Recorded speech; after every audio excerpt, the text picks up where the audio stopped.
अभी तो स्टूडेंट्स हैं, भाषा को 50% भी रिसीव कर पा रहे थे, लेकिन भाव 100% रिसीव कर पा रहे थे। दूसरी बार आना हुआ है, यवतमाल जो है अम्बेडकर क्रांति की जमीन है, और मैं इसलिए कर रहा हूँ क्योंकि मैं पूरा देश घूम रहा हूँ।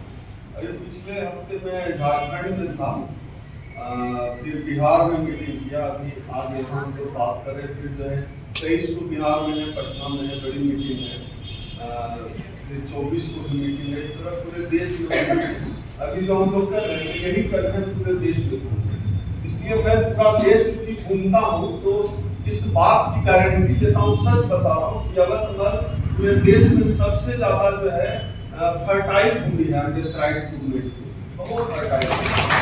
और इसलिए हमने जब अंकुश बाबू को कहा कि भाई एक ग्राउंड बनता, और थोड़ा वो टेक्निकल इशू तो आजकल आचार संहिता का जो डर दिखाया जाता है, वो असल में है कि हॉल में जब मीटिंग करिए तो मीटिंग करिए, उसके लिए ना परमिशन चाहिए ना कुछ और चाहिए। बाहर जब करेंगे तो फिर आपको डीएमडीसी से परमिशन लेना है, तो आप लोग पर्ची यहाँ पे ज्यादा पता है। और बाकी डरना क्या है, इतना भी क्या करें, डर के क्या करें। हम तो खैर आप लोगों से नहीं कहेंगे कि मेरी तरह मत करिए, क्योंकि मेरे ऊपर एक बार गोली भी चली है, और जो है मेरे ऊपर 26 एफआईआर, तो डर वाला लेयर पार हो चुका, अब उससे आगे का मामला।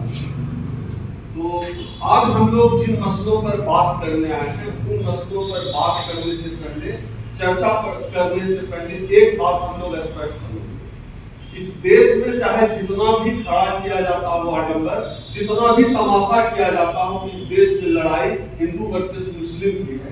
आप समझ लीजिए, इस देश में वो सब कोई मामला नहीं है। इस देश में सीधी लड़ाई रामराज वर्सेस भीमराज की लड़ाई, यही लड़ाई है। एक तरफ रामराज है, दूसरी तरफ भीमराज है।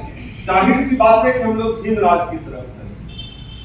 हम लोग सब, मैं सबको सुन रहा था, तो हम लोग भीमराज की तरफ करें।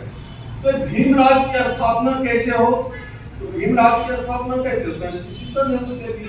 हम कोई दूसरी किताब अलग से बुला नहीं रहे, जो किताब बाबा साहब डॉक्टर अम्बेडकर दे कर गए वही किताब है भीमराज।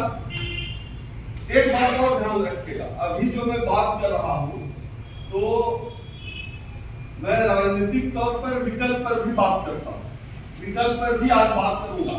मैं न कांग्रेस का प्राथमिक सदस्य भी नहीं हूँ, न बीजेपी का सदस्य रहा हूँ।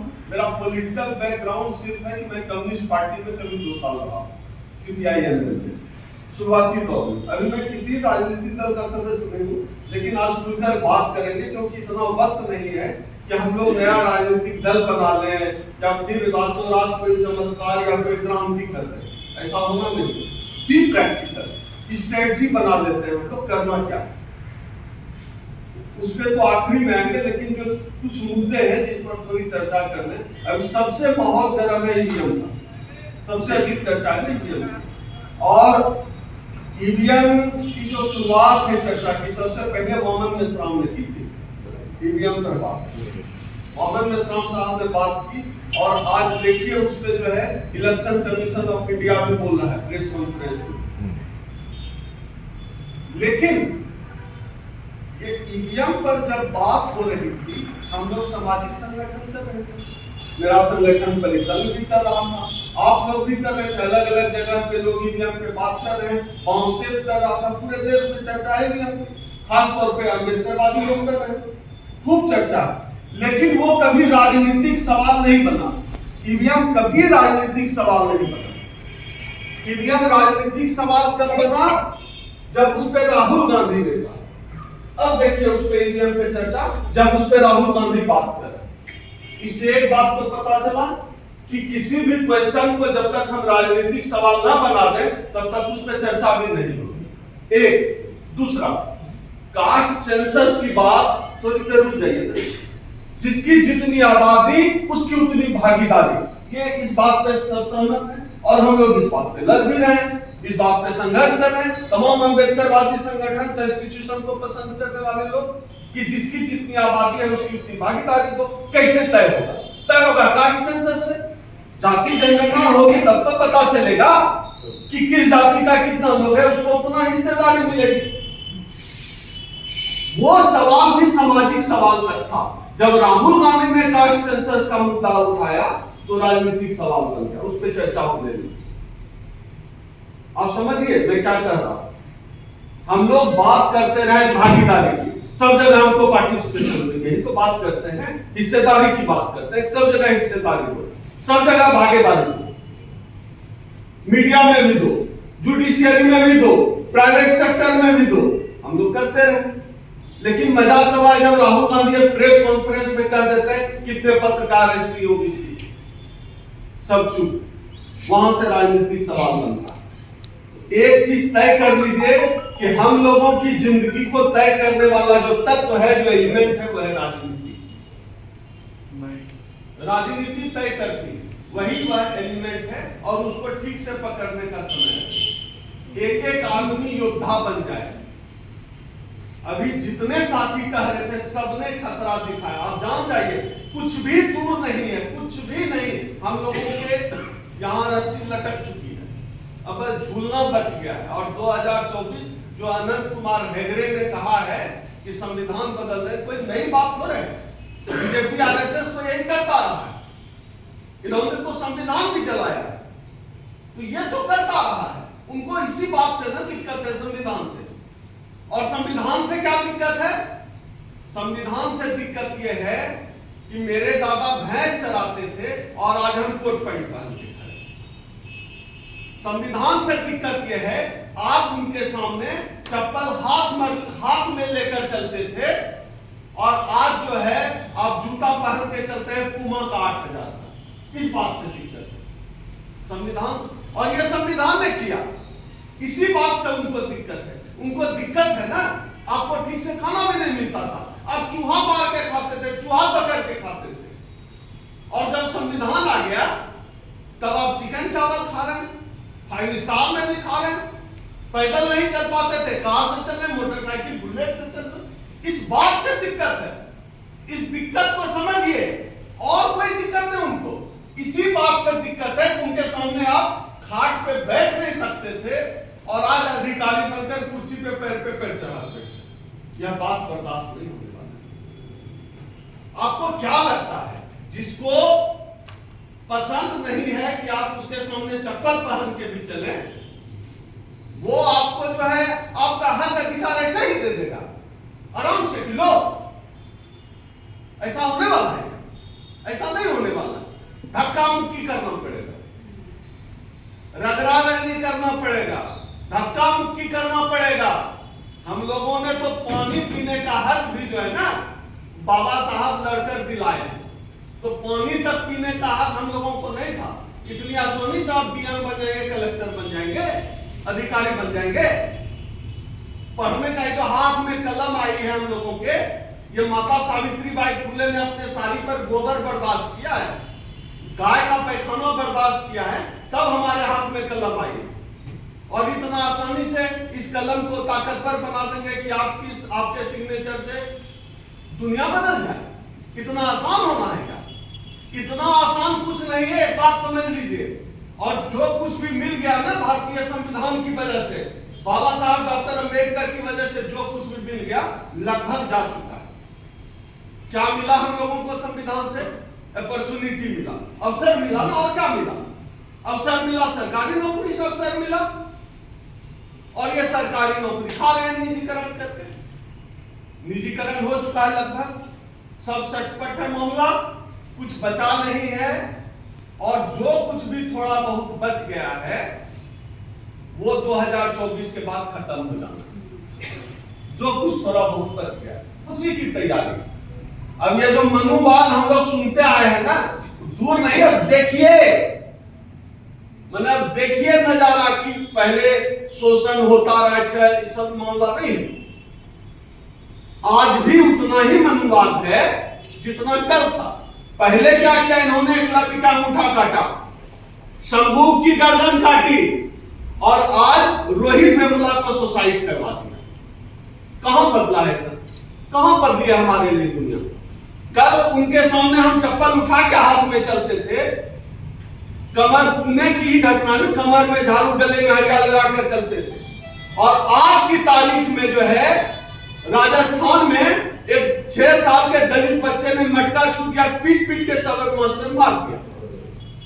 आज भी हम लोग मीडिया में खबरें सुनते हैं कि जो है घोड़ी पे चढ़ के कोई दलित जो है शादी करने नहीं जा सकता। ये कोई क्या सतयुग कलयुग त्रेता का बात कर रहे हैं हम लोग। आज की बात करें 2023-24 की ये बात है। 2023-24 में भी कोई दलित ओबीसी शादी कर ले सवर्ण से तो उसकी हत्या कर दी जाएगी। गारंटी है 2024 में भी इस बात। स्थिति कहां बदली? स्थिति जस्ट की तस है। हम लोग थोड़ा सा जड़ हो गए। हम लोग जड़ इसलिए हो गए हैं, हम लोगों को लगता है कि व्हाट्सएप पे जय भीम लिख के भेज दिए, हो गया काम पूरा। व्हाट्सएप पे जय भीम लिख के भी हम लोग आजकल बहुत क्रांति कर रहे हैं, हो गया काम पूरा। अगर सही मायने में आप मानते हैं कि आपके बाप का नाम डॉक्टर अंबेडकर है, मां का नाम सावित्रीबाई फुले है, कमर कस लीजिए, अपने बच्चों के बारे में सोच लीजिए, नहीं तो आने वाली पीढ़ी माफ नहीं करने वाली है। पूछा जाएगा जब ये सब हो रहा था तो आप चुप क्यों थे? बाबा साहब के पास तो कुछ नहीं था, तब उन्होंने इतना कुछ दे दिया। बचा तो ले कुछ न कुछ, इतनी तो जिम्मेदारी तय कर ले। बाकी मनु का राज तो आ चुका है, अंधकार तो शुरू है। ईवीएम को लेकर ही कैसी कैसी बात करते हैं। अभी चंद्रमा पर जो रोवर गया था, मून रोवर, खराब हो गया, तो यहां इसरो के साइंटिस्ट ने कहा हम उसको ठीक कर रहे। मतलब चंद्रमा पे रोवर खराब है, उसको धरती पर से ठीक कर रहे हैं। ईवीएम यहां बगल में वोटिंग हो रही है, उसको हैक नहीं कर सकते। मतलब हम लोगों को समझ रखा है गधा, हम लोगों के नाक से दूध गिर रहा है। रोवर ठीक हो जाएगा धरती से, बस ईवीएम ही हैक नहीं हो सकता। वही एक दुनिया में एक मशीन बनी है जिसको हैक नहीं हो सकता। अमेरिका में एक जगह है लॉस वेगास, वहां हर साल ईवीएम पर होता है, इस पे ईवीएम पे होता है सम्मेलन। ऐसा कोई ईवीएम नहीं है जिसको हैक नहीं किया जा सकता। कुछ देशों का नाम है मेरे पास, France, Germany, Ireland, Japan, Kazakhstan, Norway, Netherland, Spain, Sweden. ये ऐसे देश है जहां ईवीएम शुरू हुआ बंद हो गया। मतलब या तो हम लोग अमेरिका, जर्मनी, फ्रांस से आगे चल रहे हैं, जापान से भी आगे है टेक्नोलॉजी में। टेक्नोलॉजी में जापान से आगे कोई है क्या? मतलब जापान जो टेक्नोलॉजी वाला देश है वो बैलेट पेपर से चुनाव कराता है, और हम लोग जो है जो अभी भी जनेऊ और एंटीना में लटके हुए हैं, हम लोग आधुनिक हो गए हैं, स्ट्रॉन्ग एकदम साइंटिफिक टेम्परामेंट है, अभी भी पत्थर में दूध उझल रहे हैं। और हम लोग कहते हैं कि अरे हम लोग बहुत साइंटिफिक है, डेवलप कंट्री है, पत्थर में दूध उझल रहे हैं, मेढक मेढकी की शादी करा रहे हैं कि वर्षा होगी। और हम लोगों का साइंटिफिक टेम्परामेंट ऐसा है कि विश्व गुरु बने हुए हैं। अच्छा, काहे का, मुझे तो ये लगता है काहे का विश्व गुरु? आज तक इस देश में सुई समझते हैं, निडल, सुई और बटन भी इन्वेस्टिगेशन नहीं हुआ है, ये भी नहीं बना, और विश्व गुरु बने हुए। इस देश का एक ही मौलिक चीज है, मैं हमेशा कहता हूं, उस पर दुनिया का कोई देश क्लेम नहीं कर सकता, जनेऊ। जनेऊ भारत की मौलिक खोज, ये एकमात्र ऐसी चीज है जिसका इन्वेंशन भारत में हुआ। अभी पिछले दिनों मैंने एक चैनल पे कह दिया कि जो जनेऊ होता है ब्राह्मणों का, उसमें बैक्टीरियल इन्फेक्शन होता है, उससे बीमारी हो सकती है। तो दूसरी बात मैंने कही कि ब्राह्मण मेरे बगल से गुजरता है, मुझे बदबू आती है।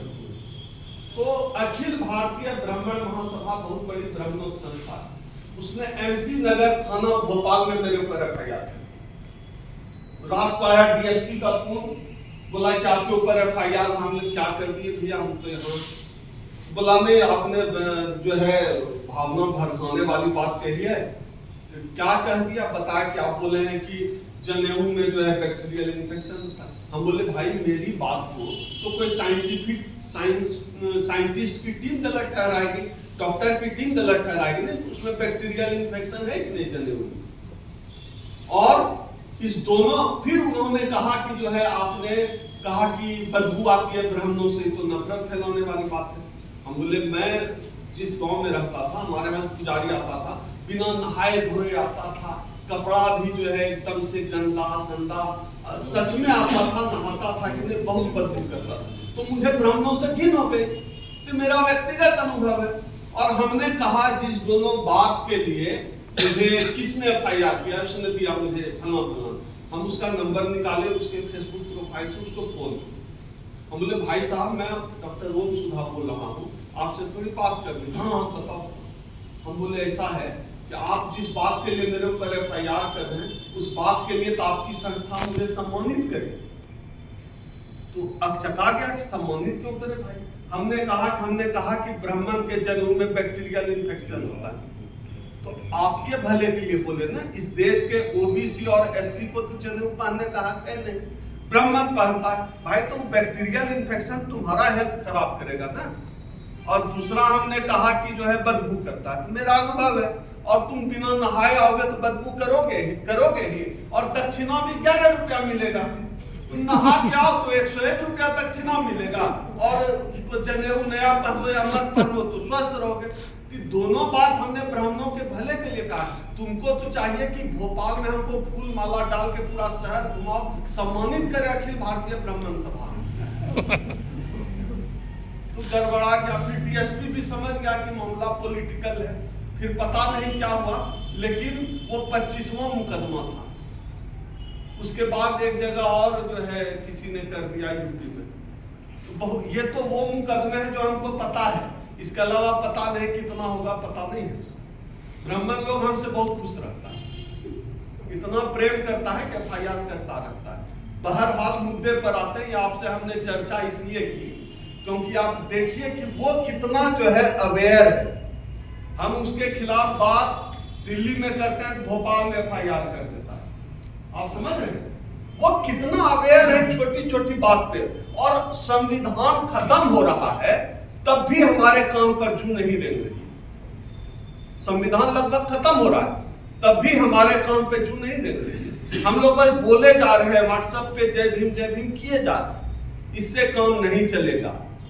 आज आरक्षण के पक्ष में बात कर रहा है राहुल गांधी कर रहे हैं, मोदी कर रहे हैं। राहुल गांधी कर रहे हैं। निजीकरण पे बात कौन कर रहे हैं? राहुल गांधी कर रहे हैं। OBC आरक्षण पे बात कौन कर रहे हैं? राहुल गांधी कर रहे हैं। कास्ट सेंसस पे बात कर रहे हैं राहुल गांधी। भागीदारी पर बात कर रहे हैं राहुल गांधी। EVM पर बात कर रहे हैं राहुल गांधी।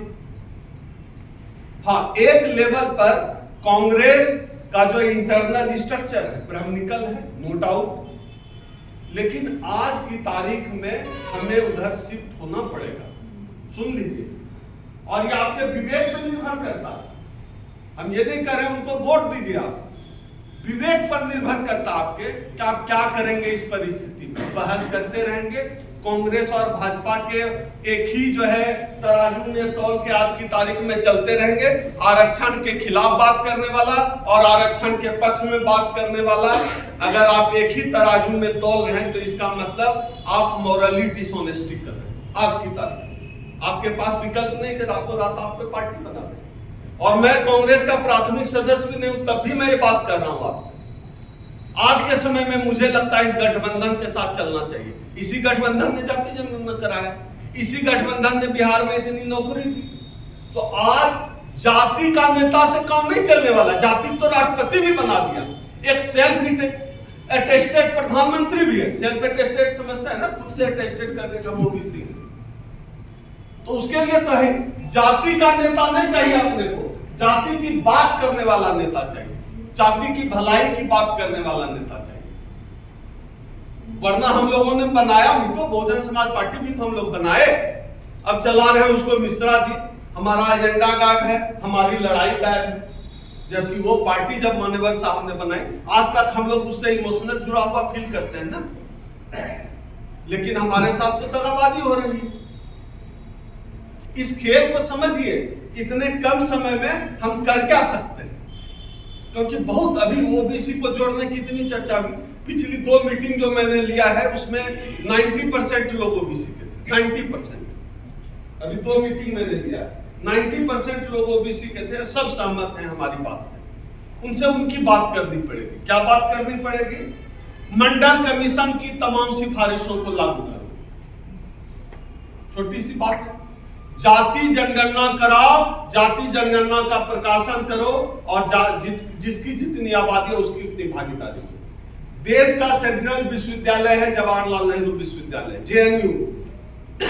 क्या आप लोग जानते हैं जेएनयू में कितना ओबीसी प्रोफेसर है? किसी को पता है? जेएनयू जैसे केंद्रीय विश्वविद्यालय में 0 ओबीसी प्रोफेसर।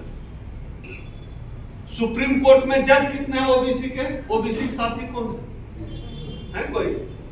अच्छा, आप लोग हैं। सुप्रीम कोर्ट में कितने जज होंगे? ओबीसी का सुप्रीम कोर्ट में जज है 0। ओबीसी का प्रोफेसर नहीं है।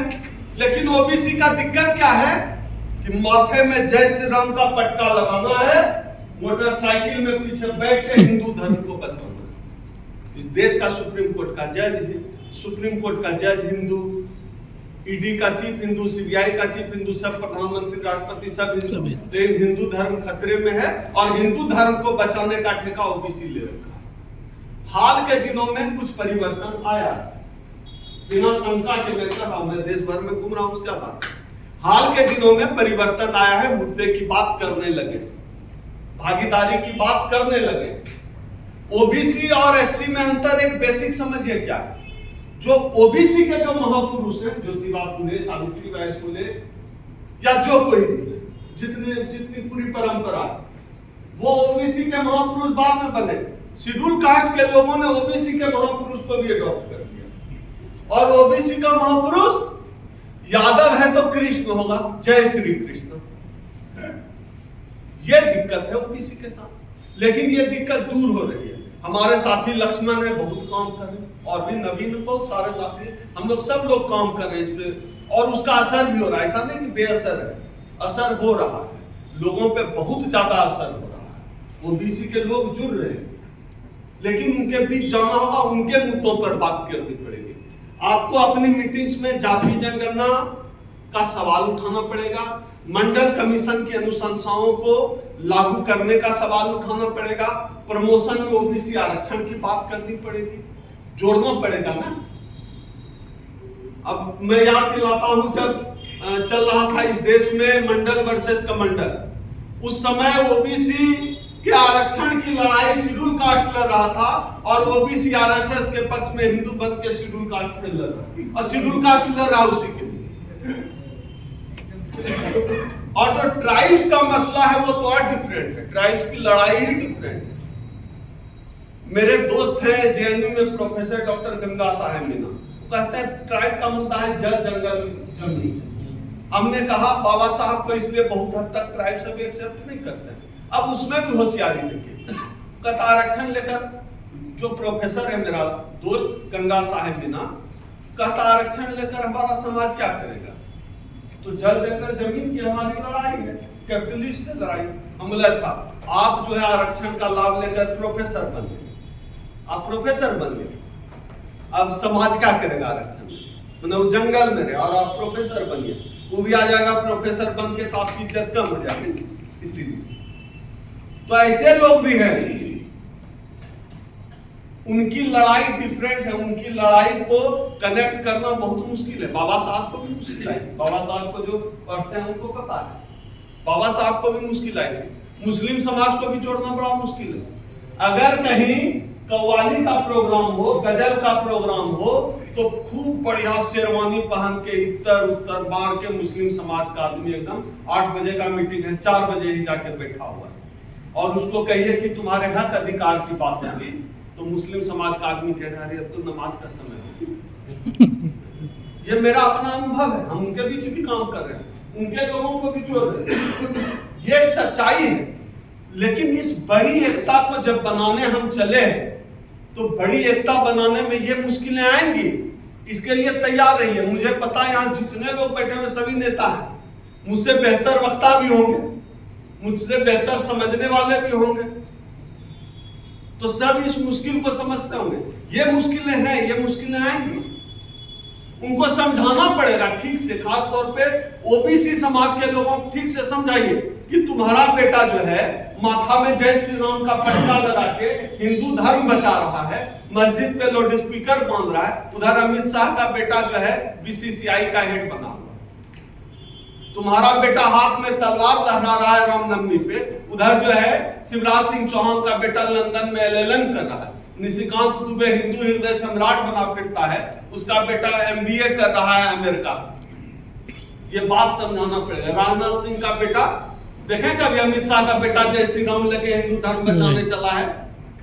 कभी कोई देखा ऐसा दृश्य? ना। यही बात ओबीसी समाज को ही नहीं, यह बात शेड्यूल कास्ट कम्युनिटी को भी समझाने की जरूरत है। अपने लोगों के बीच इतने प्यार से, इतने धीरे से हम लोगों को जाना पड़ेगा। अभी हाल में 3 जज हो गए शेड्यूल कास्ट के, सुप्रीम कोर्ट 3 जज हो गए, लेकिन ओबीसी का नहीं हो पा रहा क्योंकि कोलेजियम का जाल बैठा हुआ। कोलेजियम सब लोग समझते हैं ना, मेरे पास बहुत आसान फार्मूला है कोलेजियम समझाने का। जैसे झाजी ब्राह्मण होता है ना, झाजी जज है, ठीक है, तो झाजी का बेटा जज होगा, फिर झाजी का बेटा जो बहनोई है वो जज होगा, फिर उसके बहनोई का जो चचेरा साला है वो जज होगा, फिर उसका भाई जज होगा, फिर उसका दामाद का चचेरा भाई का मामा जज होगा, फिर उसका ससुर जज होगा, फिर उसके ससुर का चचेरा भाई का जो दामाद होगा उसका भंजा जज होगा। यह जो प्रक्रिया है पूरी, इसको प्यार से हम लोग शास्त्रों में कोलेजियम सिस्टम कहते हैं। यह सिस्टम जो है ब्राह्मणों के बीच झाजी, मिश्रा जी, पांडे जी, दामाद, ससुर, भैसुर, इसी में चलता रहता है। और इलेक्शन के समय एक और मुद्दे पर बात करना पड़ेगा, हिंदुत्व का मुद्दा। हम बार बार कहते हैं हिंदुत्व। जब कहे कि हम लोग को हिंदू कहे कि तुम हिंदू हो, तो शेड्यूल कास्ट हिंदू बता रहे थे, OBC Hindu, schedule caste Hindu, OBC Hindu. तो उससे पूछिए कि अच्छा ये बताओ, हिंदुओं की सबसे बड़ी संस्था तो आरएसएस है, तो हम भी हिंदू हैं भाई, तो आज तक एक भी ओबीसी आरएसएस का हेड काहे नहीं बनता? एक भी दलित आरएसएस का हेड क्यों नहीं बनता? हम भी हिंदू हैं तो क्यों नहीं बनता? क्यों नहीं बनता है? जब राम मंदिर की लड़ाई हुई थी, राम मंदिर बनाने की, सबसे अधिक ओबीसी जेल गया, सबसे अधिक ओबीसी पर एफआईआर हुए। जब राम मंदिर न्यास ट्रस्ट बना, उसमें ओबीसी को मिला घंटा, एक भी ओबीसी नहीं ट्रस्ट में, एक भी ओबीसी नहीं। ओबीसी समाज को यह समझाइए जब खुद को हिंदू है। राम मंदिर के लिए सबसे अधिक ओबीसी लड़े, जब मलाई खाने का बारी आई तो माल उड़ाए ब्राह्मण, लाठी खाए ओबीसी, माल उड़ाए ब्राह्मण। यह बात ओबीसी तक ले जाना पड़ेगा। और एक सबसे जरूरी बात, यह जो 2024 का चुनाव हो रहा है, जिसके इर्द गिर्द लोग बात कर रहे हैं, मैं 2024 पर कोई बात नहीं करने आया, लेकिन जो हो रहा है उसके संदर्भ में अपनी बात जरूर रखूंगा, क्योंकि आप सुनना भी चाहते हैं। 2024 का चुनाव राहुल गांधी हार जाएगा तो उसके खानदान में किसी का कुछ नहीं बिगड़ना। मोदी जी हार जाएंगे, उसका कुछ नहीं बिगड़ना। कोई चुनाव हार जाए, जीत जाए, कांग्रेस बीजेपी, कुछ नहीं किसी का बिगड़ना। हम लोगों का बिगड़ना, हम लोगों का सब कुछ खो जाना है।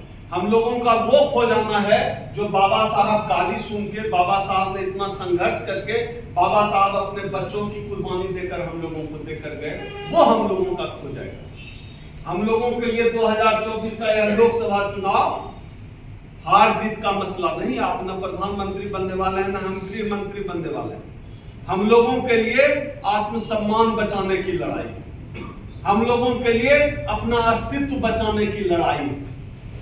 2024 का चुनाव बहुत महत्वपूर्ण होने जा रहा है, इस बात को गांठ बांध कर रख लीजिए। और मैंने जो लाइन दी है, लाइन एकदम स्पष्ट है। एक तरफ आरक्षण के खिलाफ बात करने वाली भारतीय जनता पार्टी है, दूसरी तरफ आरक्षण पर बात करने वाले राहुल जी। क्लियर कट है, कोई कंफ्यूजन नहीं। और मैं अभी वकील साहब चले गए क्या? वकील साहब बोल रहे थे Congress is equal to BJP, बिल्कुल सहमत है इस स्तर पे। लेकिन आज की तारीख में आप बिना स्ट्रेटजी पे चले कुछ नहीं कर सकते। आपके साथ ओबीसी नहीं जुड़ रहा है, आपके साथ ट्राइब्स नहीं जुड़ने जा रहे हैं। तो आप इस देश की आबादी में कितने हैं? 22%। क्या उखाड़ लेंगे? क्या उखाड़ लेंगे किसका? प्रैक्टिकल होकर सोचिए। आज के समय में आरएसएस को रोकने से बड़ा चैलेंज कुछ नहीं है, और आरएसएस को रोकना है, ये इंडी गठबंधन के साथ खड़ा होना पड़ेगा। हर आदमी को तन मन धन लगाना पड़ेगा, जी जान जोखिम में डाल के करना पड़ेगा। और हम तो यही है ना, हम यही हैं। 2 बार आए, तीसरी बार भी आएंगे, चौथी बार भी आएंगे, तब आपसे पूछेंगे कि आपने क्या किया। ये हो गया जिसकी आशंका आपको जो है हम जो है बुद्ध विहार में देकर आए थे, वो हो गया। सबको लड़ना पड़ेगा, सबको भिड़ना पड़ेगा। इसके अलावा कोई रास्ता, लड़ने के अलावा हम लोगों के पास धक्का मुक्की करने के अलावा कोई रास्ता, कोई चारा नहीं। हमारी साथी अभी बोल रही थी सोशल मीडिया का उपयोग खूब करिए। अगर आप गवर्नमेंट जॉब में है, नहीं समझ में आ रहा है, फेक आईडी बनाइए। फेक आईडी बनाइए, नौकरी बचाइए, खूब शेयर कीजिए। बच्चे के नाम पे बना लीजिए, घर में जो सहयोगी है उसके नाम पे बना लीजिए, किसी और मेरे नाम पे बना लीजिए, खूब लिखिए। हमको क्या है, 26 FIR, कोई डर नहीं, 2600 भी हो जाए। अरे बाबा साहब यार, 2 बच्चों की कुर्बानी दी है, FIR सबसे डर गए तब तो हो गया। बाबा साहब घर बैठ गए तो हो जाता। सावित्रीबाई फुले पहले दिन जब गोबर फेंका गया, आके घर में भी तो बैठ सकती थी, नहीं बैठी ना। तो जब मेरी माँ सावित्रीबाई फुले घर नहीं बैठी, बाबा साहब डॉक्टर अंबेडकर घर में नहीं बैठे, तो बाबा साहब का एक बच्चा कैसे घर में बैठे? सबसे डरना नहीं है, लड़ना पड़ेगा, फेस करना पड़ेगा। आज भी आप सोच लीजिए, आज की तारीख में राजस्थान हाई कोर्ट में मनु महाराज की मूर्ति लगी, पता है आप सबको पता है, मनु महाराज लगी है आज की तारीख में, और उसको हटाने वाला कोई नहीं। अब बैठिए, अब जज जा रहे हैं कोर्ट, सामने दिखे मनु महाराज, किए प्रणाम, उसके बाद गए कोर्ट, बैठे, क्या फैसला देता होगा? तब बोल देता है कि मोरनी जब रोती है उसके आंसू से बच्चा पैदा होता है। मनु महाराज को प्रणाम करके जाने वाला जज और क्या कर सकता है? यही कर सकता है, यही कहता कि मोरनी के जो है आंसू से बच्चा पैदा होता है। मतलब साइंस का तो कोई लेना देना ही नहीं है। इसलिए हर एस्पेक्ट पे जो है सोचिए, विचारिए। सोशल मीडिया पे तो खूब बढ़ा दीजिए, खूब फैला दीजिए। अपने लोगों का पोस्ट लाइक कर देने से आपका इज्जत कब्जे हो जाएगा, शेयर कर देने से आपका 2 रुपया नहीं खर्च हो जाएगा। अपने लोगों का, समान विचारधारा के लोगों को शेयर करिए, खूब शेयर करिए। खाली व्हाट्सएप ग्रुप में जय भीम लिखने से काम नहीं चलने वाला है। और जो लोग सरकारी नौकरी में नहीं है, वीडियो बना के डालिए, लाइव करिए। अब इतने वकीलों की टीम है, इतने वकील हैं, इतना तो करेंगे। एक यूनिट तो यहाँ वकीलों का भी होना चाहिए कि जो लोग कोई मामले में फंसा तो लोग सहयोग करें। बाकी हम तो दिल्ली में बैठे हुए हैं। अभी दिल्ली में ईवीएम का मामला है गर्म, पूरा ईवीएम का मामला गर्म है, लगातार प्रोटेस्ट हो रहा है। लेकिन हम लोगों को पता है कि अभी ये चुनाव तो ईवीएम से ही होना है। टू बी प्रैक्टिकल, इमोशनल भावुक होने से काम नहीं चलने वाला है। ये चुनाव ईवीएम से ही होने वाला है। अपने लोगों के बीच काम करना पड़ेगा। अभी जैसे प्रमोदिनी जी ने कहा कि जो है एक जगह पे औरत कोई साथी कर रही थी कि हम 2 लोग गए तो मारपीट होते, अच्छा आप दोनों गए, मारपीट होते बचा। जहां रही अपनी बात करिए। एक और बात, आखिरी बात, ज्यादा समय मैंने बोल दिया, एक आखिरी बात पूरी कर रहा हूं। एक ब्राह्मण जो है, कभी सुनिए, बहुत लिच्चर 3rd क्लास के ब्राह्मण होगा, दूसरा ब्राह्मण उसके बहुत 3rd क्लास लिच्चर बेकार घटिया आदमी ब्राह्मण, उसके बारे में दूसरा ब्राह्मण कहेगा, बाप रे मिश्रा जी, उनसे बड़ा विद्वान आदमी तो हम देखे ही नहीं। भले बात बात में गाली बकता, लेकिन कहेगा बोलते हैं तो अमृत झरता है जब मिश्रा जी। इतने प्रकांड विद्वान है। मिश्रा जी के पिताजी भी उतने विद्वान थे। पता चला कि पता करिएगा तो मिश्रा जी के पिताजी जो है बकरी चोरी मंदिर गए, लेकिन ये बताएगा कि मिश्रा जी के पिताजी बाप रे बाप तो और विद्वान थे, चारों श्लोक, सब श्लोक कंठस्थ। हम लोग क्या करते हैं? हम लोग कह रहे हैं अरे बेकार आदमी, कोई चर्चा के हम ही लोग कहने लगे अरे वो बेकार आदमी से ही, बेकार आदमी, अपने ही लोगों। ये ब्राह्मण से सीखना चाहिए। अपने लोगों के खिलाफ मोर्चा मत खोलिए। मोर्चा खोलना उसके लिए आरएसएस है, वहां मोर्चा। उम्मीद है कितना बच गया। मेरी बात आप समझ गए होंगे। कोई बात 15 मिनट टाइम है। हाँ 15 मिनट टाइम है। अच्छा 15 मिनट और। एक बात हम हमेशा कहते हैं, ये जो मीडिया है ना जिस पर भी चर्चा कर रहे हैं, मीडिया बहुत खतरनाक है। वो सीधा मतलब घुमा फिरा के नहीं, इस देश का जो मीडिया है उसको हम कहते हैं जनेऊ मीडिया, मनु मीडिया, ब्राह्मण मीडिया। घुमा फिरा के नहीं, मीडिया सीधा आपका दुश्मन है। आरएसएस से बड़ा दुश्मन आज आपका ये मीडिया है। आरएसएस से बड़ा दुश्मन है मीडिया। इस मीडिया से सतर्क रहिए। मीडिया में अभी जैसे बजने वाला कितना बजा है? 9:45 बजा है। मीडिया वाला कह दे कभी 9:45 बजा, डाउट करिए 9:45 नहीं बजा। इस लेवल पे झूठ है, मतलब डाउट कर लीजिए तुरंत। हर बात झूठ बोलता है। वो बोले दिन तो समझिए रात है, वो बोलते रात है चाहिए दिन होगा तब ये रात बोल रहे। इस लेवल पे वो विश्वसनीय है मीडिया, इस लेवल पे वो चला गया है। इतनी घटिया मीडिया पूरी दुनिया में नहीं है। अच्छी बात है कि सोशल मीडिया की ताकत है, पता नहीं वो कब तक रह पाएगा। हम जैसे लोग अब 27-28 हजार मेरे फेसबुक पे फॉलोअर हैं। अब पोस्ट लिख दीजिए तो मोदी का नाम लिख दिया, ईवीएम लिख दिया तो 20 लाइक, मतलब आपके पास नहीं पहुंच पा रहा है। कौन रोक रहा है?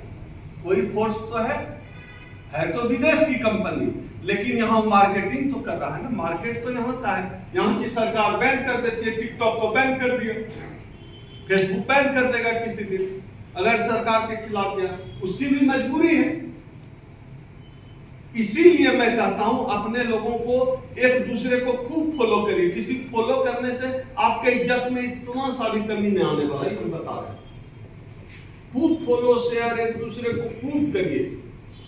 सोशल मीडिया का इस चुनाव में मान लीजिए कि आप नहीं जा पा रहे हैं लोगों को समझाने, तो घर पे इतना तो कर ही सकते हैं ना। इसके लिए कहीं नहीं जाना है, बस में भी बैठे हैं तो इतना कर दिए। ये करना पड़ेगा। YouTube पे जितने अपने लोगों के वीडियो हैं उनको शेयर करिए, अधिक कमेंट करिए। लोग जो है ट्रोल करते हैं, ट्रोलर को जवाब दीजिए, फेक आईडी जवाब दीजिए। फेक आईडी तो सबके पास एक कम से कम तो जरूर ही होना चाहिए, चाहे ट्विटर हो चाहे फेसबुक। अभी बोल रहे थे ना साथी, साम दाम दंड भेद सब इस्तेमाल कर लो। तो ये मनुवादी जो है इतनी धूर्तता से काम करते हैं, तो उनको जवाब भी उनके भाषा में हम लोगों को देना पड़ेगा। मुझे लगता है कि अब मेरी बात पूरी हो गई और धक्का मुक्की करने के लिए सब लोग तैयार होंगे। किस दिशा में चलना है अब कैमरा बंद करिए तो बात करें।